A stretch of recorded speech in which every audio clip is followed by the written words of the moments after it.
So when we see this, it's not only we are developing within the the Great Bay Area. It's how Great Bay Area, the technology, the manufacturing capacity, and the innovation that can be exported. If we look at in the Belt Road Belt Road countries, I think that many of them will need them. Need those technologies, and those are the market that pretty much is still as Alan said, it's only a couple of percent of a mobile payment market. Now when think about it, when it grows to like a 10, 20, 30%, how big it is going to be, and with the young populations and all those. So I think this is going to be a driving engine. I mean, the Great Bay Area is not just grow its business within the area. Actually, it will actually extend into many other areas within China as well as the Belt Road countries as well. Totally agree with you. And this is actually my next question. How, given the connectivity within the Greater Bay Area, and how do we utilize, tap into the such a 70 million people, a global financial hub, and also the most active innovation manufacturing base in this area? How do we export this strength on this point, I think it's important to consider the various strengths of these 9 cities plus Hong Kong and Macau. You talk about innovation and technology. Many people say that Shenzhen is the Silicon Valley of the East. And talk about AI. You can think of Guangzhou and Shenzhen. I have organized many short trips for the younger generation to the 9 cities and Macau. The thing is, it's important to get to know the place, to get to know the government officials in all these cities. Try to see if you can establish find any potential business partners, even make as many friends as possible. People have been very active, companies have been very active in all these places. We have to compete sometimes with the best partners and the best companies for partnership. These places can be capitalized on to establish kind of something which your business can expand very fast in the future. But you consider various merits of these places in relation to your own business. It's important because they all have different characteristics and all different plans, different planning for the future. All these have to be considered. But it's a vast topic that we should explore in respect of this Greater Bay Area. Bay economy is always important. In China, in the whole of China, this Guangdong, Hong Kong, Macau, Great Bay Area is the largest or the more important compared with the other two. The other one is Yangtze River, the group of facilities near Shanghai, for instance, and the third one is Bohai, up north. But this Guangdong one is most important, and the central government is going to make sure that this region will flourish in the future to become the strongest bay economy in the world. I would, just to stir the water, I would take a more contrarian view and talk about some of the challenges I see. At least I feel quite perplexed about the whole Greater Bay Area initiative. Not that there's no promise, but at this point there's a lot of slogan, and I have high expectations. But at this moment, it's hard to tell how, policy-wise, how they plan to integrate this. As I look at our own portfolio across sectors at our firm, interestingly, most of them are in Shanghai area or Beijing area. And if you think about, sort of now it's a competition of not just cities against cities, but city clusters against city clusters. What we see in Beijing is top-down. They want to build Zhong'an is built. They want to move city center from CBD to Tongzhou, that's done. So it's a very top-down approach and things get done, very clear policies. And as such, that helps business flourish and positioning and allocation of resources. And as investors, it's easy to tell where to put money and how to find opportunities.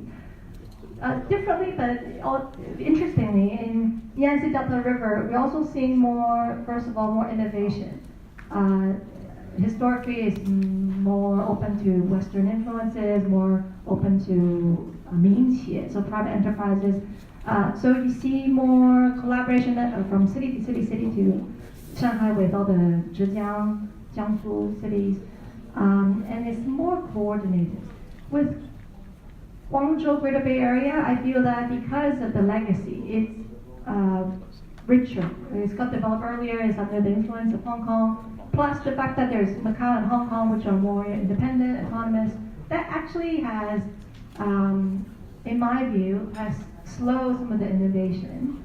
And because it got rich through more traditional businesses, Shenzhen you see a lot of innovation and vibrant, dynamic market. But in Guangzhou, Foshan, a lot of these are still remain relatively confused as a city. So, I think to the extent we could, policy-wise, there's clear guidance on the position of each of these cities and who does what, and any carrots or any incentives for private money to invest in those areas. I think that would really unleash the potential of this population and then the potential of this region. We don't have any comments. I would. Yes. Just now, Ellen went about slogans. Yes, China it utilizes slogans to get efficiency. I always say democracy and efficiency are two extremes. If you have more democracy, you have less efficiency. In Hong Kong, we have more democracy, we have less efficiency. In China mainland, the other way around. Very efficient, but they don't have as much democracy as in Hong Kong. It's always the case, so we just kind of find a balance between the two. Why this Greater Bay Area has grown so fast? Because all these cities have been given a kind of free hand, but not as complete free hand to work in accordance with the central government's policies. But of course, this also within this group, this region, there are also three specific areas: Tianhai, Nansha, and also Hangzhou. The three cities, the specific regions. It's important that we have to understand the 9 cities and the 11 cities will all have their own specific strengths and also their characteristics. Merger, not merging all these cities together into one thing. That's not right.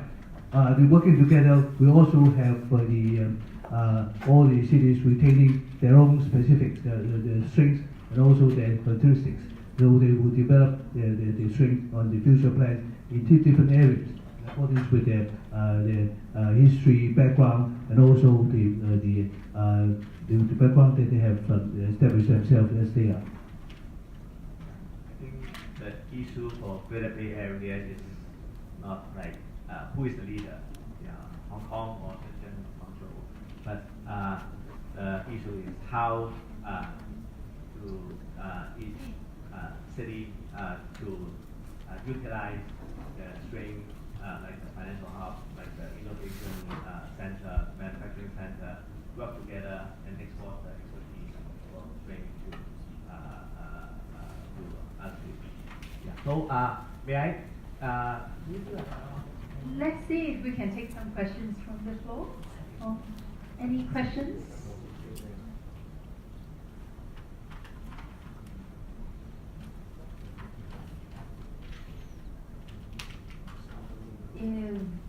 Well, subject to raise questions. All right. Okay. So thank you. Yes. So I'm not too sure who to address this question to on the panel, but so I was recently at a presentation that was done by Christine Lowe on the Greater Bay Area, Business Environmental Council. And Christine's message was very much that Hong Kong really must get a seat at the table of the GBA discussions. Is Hong Kong getting a seat at the table, and are we really involved enough at the discussions at the highest level so that we eventually come up also with on equal playing ground with the other players in GBA? The chief executive of SAR, Carrie Lam, has already been to central government to have this arrangement for enabling Hong Kong to be involved in this future development, signed and supported by the central government. So all the arrangement, details of the arrangement have been set down, and Hong Kong will have a very specific role to play, as I've just mentioned briefly in my presentation.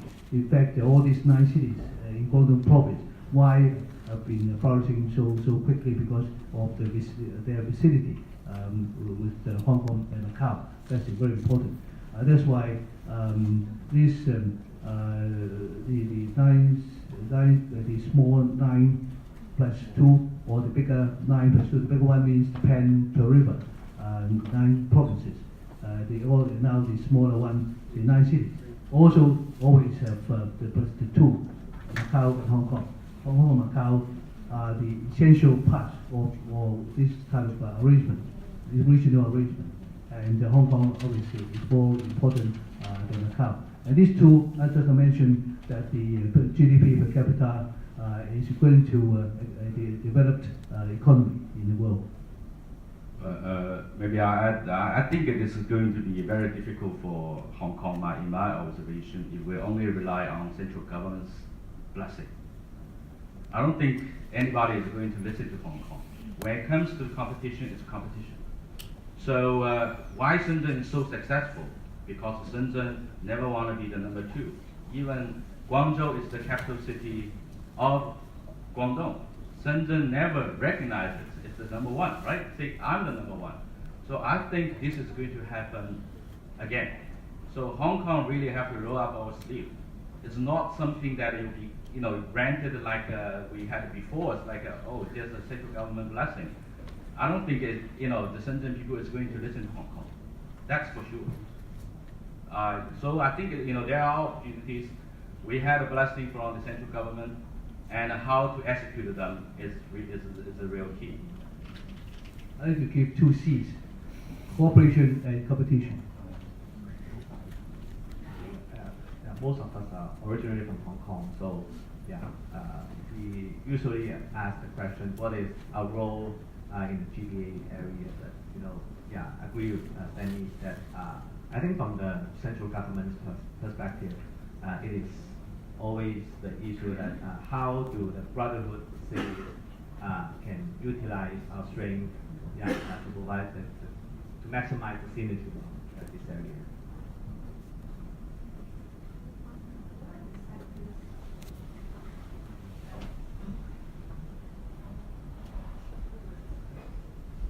I think certainly, the high-tech sectors, the startups, and those companies with maybe we can find another Xiaomi.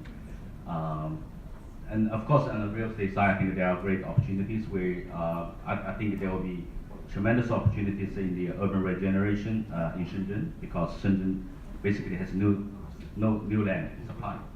So, but there are a lot of old buildings that needs to be renovated. To be improved, and there are great demand for that.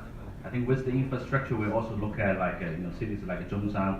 We before that we didn't pay too much attention, and when we look at the demographic, the aging society, the aging population from Hong Kong and in the Great Bay Area, I think those are the sectors we probably wanted to look.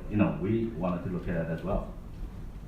So just now mentioned about the 4th center, international center that the central government has given us, the Innovation and Technology Center, because in this region there are many opportunities for startups.